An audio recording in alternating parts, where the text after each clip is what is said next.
Vladimir Putin और प्रधानमंत्री नरेंद्र मोदी की मुलाकात से अमेरिका के साथ ही यूरोपीय देशों में भी हलचल तेज है। पुतिन और मोदी जब भी मिलते हैं, ट्रंप और यूरोपीय देशों में एक अजीब सी बेचैनी बढ़ जाती है। इस बार भी अमेरिका के साथ ही ब्रिटेन, फ्रांस और जर्मनी जैसे ताकतवर देश परेशान हैं, जबकि भारत की इन देशों से दोस्ताना संबंध ही हैं। दरअसल यूक्रेन युद्ध के बाद पुतिन की विदेश यात्राओं में भारत का ये दुर्लभ यात्रा भी शामिल है, जबकि पश्चिमी देशों, खासकर अमेरिका और यूरोपीय देश पिछले 3 सालों से पुतिन के वैश्विक मंच पर अलग थलग करने की कोशिशों में उन्हें लगे हैं। अब जबकि भारत ने पुतिन के स्वागत में रेड कारपेट बिछाया, अपने पुराने और वफादार साथी के स्वागत में पलकें बिछा दी, तो पश्चिमी देशों की पुतिन को अलग थलग करने की मुहिम को झटका लगा है। भारत में तैनात ब्रिटेन, फ्रांस, जर्मनी के राजदूतों ने विरोध जताया है। भारत में अंग्रेजी अखबार में तीनों राजदूतों का ज्वाइंट आर्टिकल छपा। तीनों राजदूतों ने पुतिन को यूक्रेन युद्ध का विलेन बताया। लिखा, रूस शांति के प्रति गंभीर नहीं है। पुतिन एकमात्र ऐसे नेता हैं जो जब चाहें युद्ध रोक सकते हैं, लेकिन वे ऐसा नहीं कर रहे। पुतिन के भारत दौरे से ऐन पहले यूरोपीय देशों की ओर से दी गई प्रतिक्रिया को भारत ने इसे अपनी संप्रभुता और कूटनीतिक शिष्टाचार पर बड़ा हमला माना और बिना समय गंवाए तत्काल कड़ा ऐतराज जताया। विदेश मंत्री एस जयशंकर ने तो पश्चिमी देशों को एक अलग ही मोर्चे पर घेरते हुए साफ कर दिया। विदेश मंत्री एस जयशंकर ने साफ कहा, वे अपनी नीतियों से बाज नहीं आए तो नुकसान उनका ही होगा। दरअसल यूरोपीय देश चाहते हैं कि भारत उनके खेमे में खड़ा हो, लेकिन भारत की विदेश नीति साफ है। भारत ने कह दिया कि वो अपने फैसले खुद लेगा।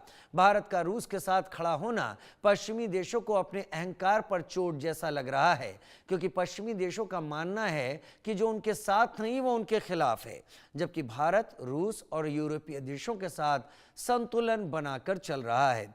देश का सवाल अब आपके सामने रख देते हैं पुतिन की यात्रा को लेकर। मोदी और पुतिन की मुलाकात से अमेरिका और यूरोपीय देशों में आखिर घबराहट क्यों है? बेचैनी तो दिख रही है।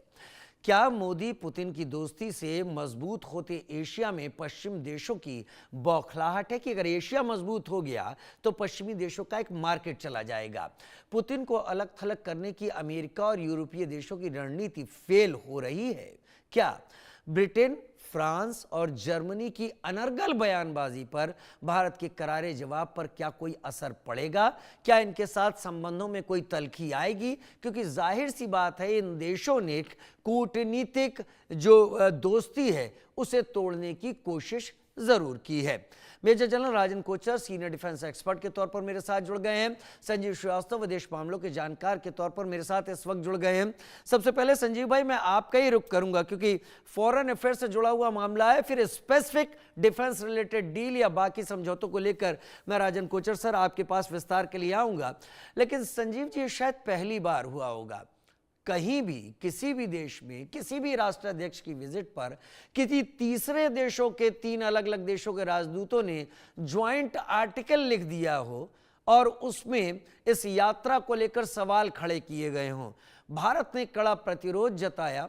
क्या ये भारत और उन देशों के संबंधों में एक तल्खी की तरह होगा, या फिर आपको लगता है कि इस मौके का फायदा भारत और रूस कहीं बेहतर तरीके से उठाएंगे? संजीव जी।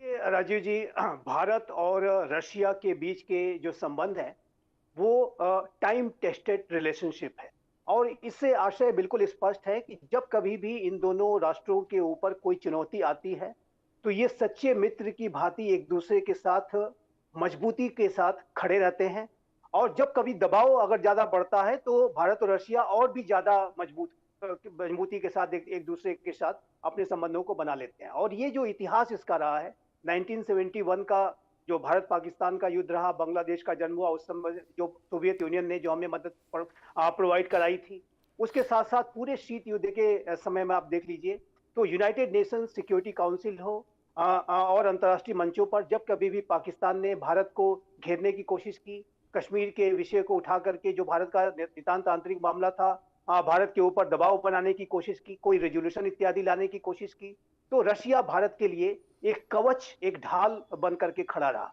और उसी तरीके से जब रशिया के ऊपर 2022 फरवरी में जो रशिया यूक्रेन का युद्ध शुरू हुआ और उस समय रशिया के ऊपर संकट आया और वेस्टर्न कंट्रीज ने हैवी सैंक्शंस रशिया के ऊपर इम्पोज किए, तो उस संकट काल में भारत ने भी रशिया का साथ एक सच्चे मित्र की भांति दिया और सारे दबावों के बावजूद अमेरिका से, यूरोपियन कैपिटल से जो भारत के ऊपर दबाव आए कि आप रशिया से अपने संबंधों को स्केल डाउन करें और किसी तरीके से उसको ऑयल इत्यादि न खरीदें, ऐसे किसी भी दबावों और इस तरीके की जो सलाहें थी उसको दरकिनार करते हुए भारत ने उन संबंधों को स्केल डाउन करना तो दूर, कई गुना ज्यादा संबंध बढ़ा लिए। और अभी आप देखिए तो भारत और रशिया के बीच का जो बायलैटरल ट्रेड का जो वॉल्यूम है वो 68 बिलियन डॉलर्स को पार कर गया है, जो कि फरवरी 2022 के पहले अबाउट 10 बिलियन डॉलर्स तक ही था। तो ये संबंध जो है संकट जब आया तो और अधिक बढ़ गए, इसको कम होने का तो प्रश्न ही नहीं उठता है। और मैं राजीव जी बहुत स्पष्ट रूप से आपके दर्शकों को बताना चाहता हूं और आपके बड़े सम्मानित चैनल के माध्यम से कहना चाहता हूं कि भारत और रशिया की ये जो स्पेशल और प्रिविलेज स्ट्रेटेजिक पार्टनरशिप है, ये अटल है, ये अटूट है और ये इसका जो भविष्य है वो बहुत ही सुनहरा है, उज्जवल है। दुनिया में चाहे कितने भी उठापटक क्यों ना हो जाए, कितने भी उतार चढ़ाव क्यों ना हो जाए, भारत और रशिया की जो दोस्ती है वो लगातार बनी रहेगी, मजबूत बनी रहेगी और ऊंचे पायदान पर पहुंचेगी।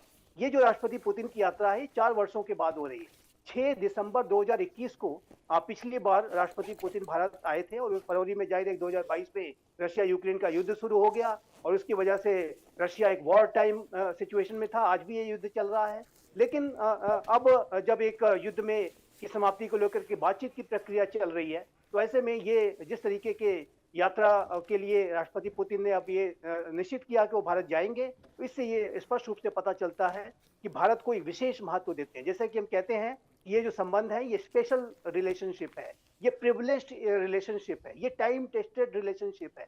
तो ये रिलेशनशिप बना रहेगा और इसका जो मैसेज है वो पूरे विश्व को भी जाता है। इसका सबसे बड़ा फायदा तो भारत और रशिया के लोगों को मिलेगा, जी लेकिन इसका जो सबसे बड़ा जो इसका मैसेज है विशेष रूप से यूनाइटेड स्टेट्स ऑफ अमेरिका को जाता है। चलिए, मैं उस पर और विस्तार लूंगा क्योंकि अभी चर्चा में बहुत वक्त बाकी है हमारे साथ।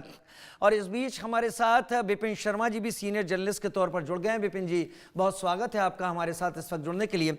मेजर जनरल राजन कोचर, सवाल मैं आपसे शुरुआत में वही पूछ रहा हूं जो सबके दिमाग में इस वक्त चल रहा है। रूस के राष्ट्रपति व्लादिमीर पुतिन की यात्रा से भारत को ज्यादा उम्मीदें हैं या भारत आने से रूस को ज्यादा उम्मीदें हैं? विन विन सिचुएशन किसी के फेवर में जा रही है, दोनों के लिए है?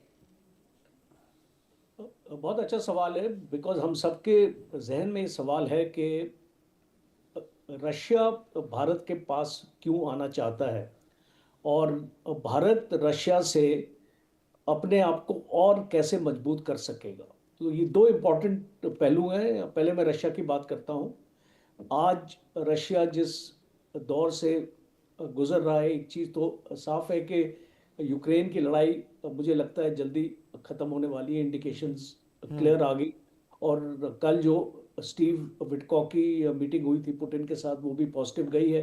तो इसको ज़ेलेंस्की को एक ऑलमोस्ट एक शटअप कॉल मिल चुका है। तो मुझे लगता है कि ये लड़ाई अपना जल्दी ख़त्म होगी। अब रशिया अपने आप को कंसोलिडेट करने की कोशिश करेगा क्योंकि रशिया के ऊपर काफ़ी सैंक्शंस लगे और काफ़ी हद तक इस लड़ाई के बाद 4 साल, देखिए कोई भी देश अगर 4 साल के लिए लड़ता है तो उसकी इकॉनमी पे ज़रूर असर पड़ता है। और इसीलिए रशिया ये फील कर रहा है कि आज साउथ एशिया में या पूरे एशियन रीजन में भारत एक ऐसा टाइगर है जिसके पास इतनी पॉपुलेशन है, मार्केट है और जिस तरीके से भारत एक अपना ट्रेड रशिया के साथ कर पाएगा तो रशिया एक बहुत बड़ी मार्केट भारत में देखता है। और इसीलिए ये अगर आपने एजेंडा कि मैं ख़ास तौर पे इसको फोकस किया होगा, उसमें defence cooperation, energy security, nuclear power reactors और मेजर एग्रीमेंट्स लॉजिस्टिक्स की। तो ये अगर हम इन 4 क्षेत्र पे अगर इसको फोकस करें तो भारत क्या देखता है, बिकॉज रशिया तो देखता है कि उसकी इकोनॉमी के लिए जॉइंट वेंचर्स वो भारत में आके अपना कर सकता है। AK-203 is a success story और BrahMos is a success story.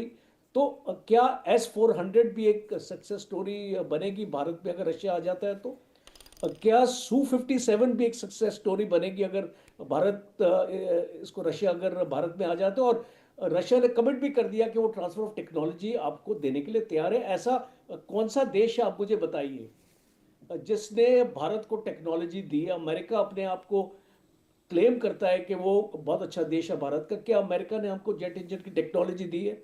और हम सैफरॉन को क्यों लेके आ रहे हैं इंडिया में? अभी सैफरॉन भी जॉइंट वेंचर लगा रहा है और वो भी ट्रांसफर ऑफ टेक्नोलॉजी देने के लिए तैयार है।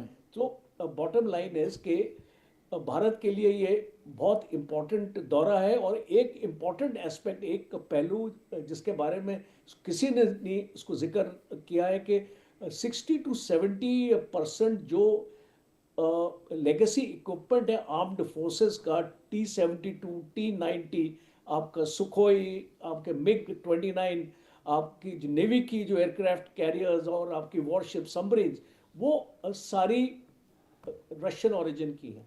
और 3 साल से बहुत बड़ी प्रॉब्लम इंडिया को आ रही है उसका स्पेयर्स और उसकी जो किट का बैकअप के लिए। और इसीलिए मैं ये मानता हूँ कि ये सबसे इम्पोर्टेंट है। देखिए, इसको नए एक्विजिशन तो आ जाएंगे, उनको टाइम लगेगा, whatever it is, but major area of discussion यहाँ पे होने वाला है कि जो इक्विपमेंट आज हमारे पास है हमको उसको एक ऑपरेशनल हालत में देखना चाहते हैं। और उसके लिए रशिया बहुत इम्पोर्टेंट है हमारे लिए। और